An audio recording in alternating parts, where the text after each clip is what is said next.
Halo, selamat petang, selamat sore untuk sahabat otomotif semua. Jadi ini kita menemukan kendala nih. Jadi Honda City tahun 2005.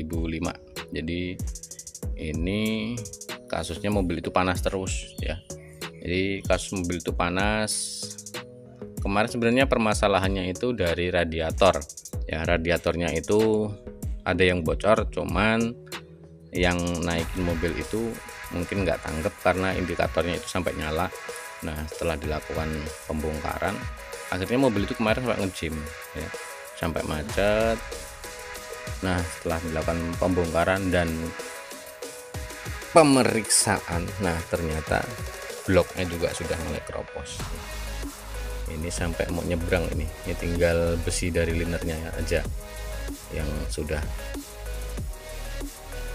dari pembatasnya. Kalau di water jacketnya sudah keropos ini ya, water jacketnya udah keropos semuanya ya. Jadi untuk teman-teman semua ya, kalau membeli mobil yang sudah agak berumur, jadi perlu diperhatikan ya. Jadi terutama untuk airnya ya, airnya itu lebih baik menggunakan air botolan, semisal air mineral lah ya intinya, ataupun air sumur. Kalau air mineral bagus, oke. Cuman kalau air sumur terkadang dia ada kerak di sini, terutama dia di kisi-kisi di lubang radiatornya itu banyak kerak, nanti akan menyebabkan radiatornya buntu. Nah, kalaupun air mineral itu bagus sih sebenarnya ya, dia tidak menimbulkan kerak pada radiator itu ataupun pada blok mesin ini sendiri. Nah, terus juga yang kemudian ada yang bertanya lagi, bagusan mana sih, coolant sama air biasa? Kalau coolant ya boleh, coolant itu jangan beli coolant yang harga dari bawah 50.000, udah pasti itu sangat bermasalah ya, karena coolant yang harga murah juga itu biasanya dipakai sebulan 2 bulan, biasanya warnanya itu sudah berubah menjadi warna bening ya coolantnya. Usahakan menggunakan coolant yang bagus ya, dan juga penggantian coolant itu juga harus terjadwal, karena coolant itu sifatnya adalah pembersih dari ataupun merontokkan kotoran-kotoran yang ada di blok ataupun di radiator itu sendiri. Kalau dia sudah lama waktunya ganti, tidak diganti, pasti bloknya akan kalah. Jadi seperti ini, keropos ya kan, ini keropos. Ini juga lebih parah lagi di headnya ya. Kendala mobil itu ada pasti kayak gini, headnya itu juga sama. Nah, cuman kalau mobil ini kan tidak bisa yang namanya dilemer ya, ataupun di oversis, mobil ini nggak bisa. Ini Honda City, Honda Jazz, Vios, dan mobil-mobil sekarang lah intinya.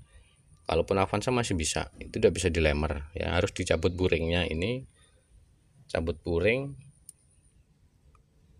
dan diganti buring yang baru, seker baru, ataupun dilakukan penggantian blok ini satu gelondong ini. Kalau dilakukan blok satu gelondong ini, penggantian ini pasti mahal harganya ya. Jadi intinya itu, jadi intinya tetap menjaga yang namanya sistem pendingin itu. Yang perlu dilakukan pengecekan itu terutama dari termostat ya. Termostat itu paling tidak kalau sudah berumur 5 tahun lebih baik dilakukan penggantian, jangan nunggu dia bermasalah. Terus kemudian dari tutup termostat. Tutup termostat itu dia ketika mengalami kerusakan di bagian bawah tutup termostat itu biasanya dia akan kelihatan. Kalau warnanya coolnya merah ya berarti di situ nanti di sekitar tutup radiator itu warnanya merah juga. Nah, itu berarti menandakan dari katup ataupun karet katup di tutup radiator itu sudah mulai keras ataupun mengeras. Terus yang berikutnya dari selang-selang ya, selang radiator ataupun selang bypass. Selang bypass itu sebaiknya dilakukan penggantian sudah menginjak di angka 7 tahun dari kendaraan itu, lebih baik lakukan penggantian saja. Terus yang berikutnya ada lagi ya, dari radiator itu sendiri.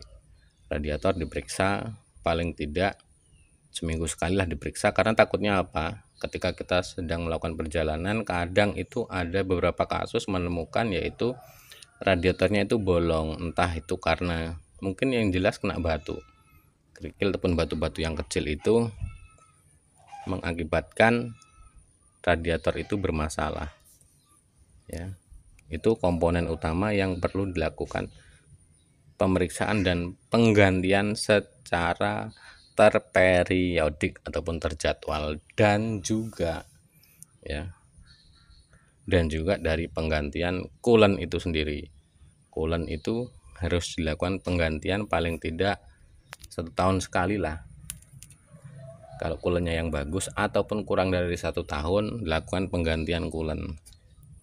Karena kalau sudah kejadian seperti ini susah dilas, bisa nggak bisa, ini masih bisa dilas ya, terus kemudian diboring lagi. Cuman kendalanya ataupun resikonya, karena ini aluminium ya, biasanya dia karena kalau dilas argon ya ataupun las aluminium ini pasti panasnya sangat panas sekali ya, biasanya bloknya ini mau lengkung, resikonya di situ, resikonya itu. Dan juga kalau ini melengkung harus disekrap, kalaupun disekrap sudah terlalu banyak, nanti mobil mau hidup cuman dia tidak mau normal karena timingnya tidak ketemu ya, hidup cuman biasanya dia mau pincang-pincang, dan juga lampu cek engine nyala ya, karena itu tadi terlalu tipis ya, terlalu tipis sekrapnya, sudah parah. Ini bahkan di silinder nomor 1 ini sampai gosong ini bloknya, berarti kan kemarin overheatnya itu sudah terlalu panas. Cuman yang berkendara itu tidak memperhatikan lampu indikator, karena kemarin katanya setelah dibawa ke bengkel itu lampu indikatornya tidak nyala, tapi tidak mungkin. Setelah kemarin di sini dilakukan pemeriksaan menggunakan scan, hasilnya overheat ya, high temperature, baca dari hasil scannernya, berarti kan temperaturnya nyala, cuman yang bawa itu tidak memperhatikan dari indikator kendaraan tersebut. Karena sekarang ini kendaraan sekarang indikatornya itu hanya semacam lampu, ketika dia panas berlebih maka lampu temperaturnya akan nyala ya, lampu temperaturnya nyala. Kalau zaman dulu itu mudah melihatnya karena dia menggunakan indikator, kalau sekarang tidak, dia hanya menggunakan lampu saja ya. Jadi itu ya yang perlu diperhatikan untuk pemilik kendaraan yang terutama sudah agak berumur ya. Sistem pendingin harus diperhatikan terutama ketika mau berjalan jauh ya. Air terutama harus diperhatikan, lebih baik kekurangan oli daripada kehabisan air radiator ataupun air sistem pendingin. Karena ketika air yang habis dia bisa sampai blok ini melengkung. Bahkan kemarin itu kasus Honda CR-V Gen 3 itu panas berlebihan, dibuat jalan terus, akhirnya bloknya ini melengkung, sudah tidak bisa disekrap lagi, dan akhirnya harus dilakukan penggantian blok utuh, kan sayang ya. Jadi itu dari saya. Oke, jadi sharing sebentar ya, ataupun sharing sedikit. Oke, terima kasih sudah menonton, jangan lupa like, share, dan subscribe-nya. Terima kasih. Assalamualaikum warahmatullahi wabarakatuh.